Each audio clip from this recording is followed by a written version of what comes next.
Today, I begin reading an iconic novel by the greatest novelist of the Victorian era, Charles Dickens. It is a story of ambition, loss, and the scientific advancement of the self. Today, you begin reading Great Expectations. Chapter 1. My father's family name being Pirrip and my Christian name Philip, my infant tongue could make of both names nothing longer or more explicit than Pip. So, I called myself Pip and came to be called Pip. I give Pirrip as my father's family name, on the authority of his tombstone and my sister, Mrs. Joe Gargery, who married the blacksmith. As I never saw my father or my mother, and never saw any likeness of either of them, for their days were long before the days of photographs, my first fancies regarding what they were like were unreasonably derived from their tombstones. The shape of the letters on my father's gave me an odd idea that he was a square, stout, dark man with curly black hair. From the character and tone of the inscription, also Georgiana, wife of the above, I drew a childish conclusion that my mother was freckled and sickly. To 5 little stone lozenges, each about 1.5 feet long, which were arranged in a neat row beside their grave, and was sacred to the memory of 5 little brothers of mine, who gave up trying to get a living. Exceedingly early in that universal struggle, I am indebted for a belief I religiously entertained that they had all been born on their backs, with their hands in their trousers pockets, and had never taken them out in this state of existence. Ours was the marsh country, down by the river, within, as the river wound, 20 miles of the sea. My first most vivid and broad impression of the identity of things seems to me to have been gained on a memorable raw afternoon towards evening. At such a time, I found out for certain that this bleak place overgrown with nettles was the churchyard, and that Philip Pirrip, late of this parish, and also Georgiana, wife of the above, were dead and buried, and that Alexander, Bartholomew, Abraham, Tobias, and Roger, infant children of the aforesaid, were also dead and buried, and that the dark, flat wilderness beyond the churchyard, intersected with dikes and mounds and gates, with scattered cattle feeding on it, was the marshes, and that the low leaden line beyond was the river, and that the distant savage lair from which the wind was rushing was the sea, and that the small bundle of shivers growing afraid of it all and beginning to cry was Pip.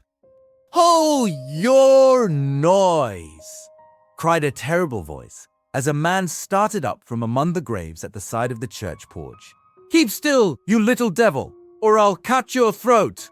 A fearful man, all in coarse grey, with a great iron on his leg.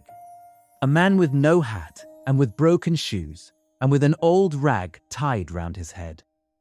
A man who had been soaked in water, and smothered in mud, and lamed by stones, and cut by flints, and stung by nettles, and torn by briars, who limped and shivered and glared and growled, and whose teeth chattered in his head as he seized me by the chin. "Oh, don't cut my throat, sir," I pleaded in terror. "Pray don't do it, sir." "Tell us your name," said the man. "Quick, Pip, sir." "Once more," said the man, staring at me. "Give up mouth. Pip, Pip, sir. Show us where you live," said the man. "Point out the place." I pointed to where our village lay, on the flattened shore, among the alder trees and pollards, a mile or more from the church. The man, after looking at me for a moment, turned me upside down and emptied my pockets. There was nothing in them but a piece of bread. When the church came to itself, for he was so sudden and strong that he made it go head over heels before me, and I saw the steeple under my feet. When the church came to itself, I say, I was seated on a high tombstone, trembling while he ate the bread ravenously. "You young dog," said the man, licking his lips. "What fat cheeks you have got." I believe they were fat, though I was at that time undersized for my years, and not strong. "Darn me, if I couldn't eat him," said the man, with a threatening shake of his head, "and if I hadn't half a mind to it." I earnestly expressed my hope that he wouldn't, and held tighter to the tombstone on which he had put me, partly to keep myself upon it, partly to keep myself from crying. "Now looky here," said the man. "Where's your mother? "There, sir," said I. He started, made a short run, and stopped and looked over his shoulder. "There, sir," I timidly explained. "Also, Georgiana, that's my mother." "Ah," said he, coming back. "And is that your father's is my time today? And this is everything?" "Yes, sir," said I. "Him too, late of this parish." "Ha!" he muttered then, considering. "Who do you live with? Supposing you're kindly let to live, which I hadn't made up my mind about." "My sister, sir, Mrs. Joe Gargery, wife of Joe Gargery, the blacksmith, sir." "Blacksmith, eh?" said he, and looked down at his leg. After darkly looking at his leg and me several times, he came closer to my tombstone, took me by both arms, and tilted me back as far as he could hold me, so that his eyes looked most powerfully down into mine, and mine looked most helplessly up into his. "Now, looky here," he said, "the question being whether you're to be let to live. You know what a file is?" "Yes, sir." "And you know what whittles is?" "Yes, sir." After each question, he tilted me over a little more, so as to give me a greater sense of helplessness and danger. "You get me a file." He tilted me again. "And you get me whittles." He tilted me again. "You bring 'em both to me." He tilted me again. "Or I'll have your heart and liver out." He tilted me again. I was dreadfully frightened, and so giddy that I clung to him with both hands, and said, "If you would kindly please to let me keep upright, sir, perhaps I shouldn't be sick, and perhaps I could attend more." He gave me a most tremendous dip and roll, so that the church jumped over its own weathercock. Then he held me by the arms, in an upright position on the top of the stone, and went on in these fearful terms. "Oh!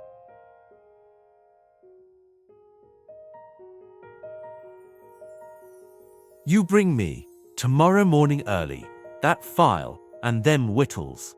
You bring the lot to me, at that old battery over yonder. You do it, and you never dare to say a word, or dare to make a sign concerning your having seen such a person as me, or any person somever, and you shall be let to live. You fail, or you go from my words in any particular, no matter how small it is, and your heart and your liver shall be tore out, roasted, and ate. Now, I ain't alone as you may think I am. There's a young man hid with me, in comparison with which young man I am an angel. That young man hears the words I speak. That young man has a secret way peculiar to himself of getting at a boy, and at his heart, and at his liver.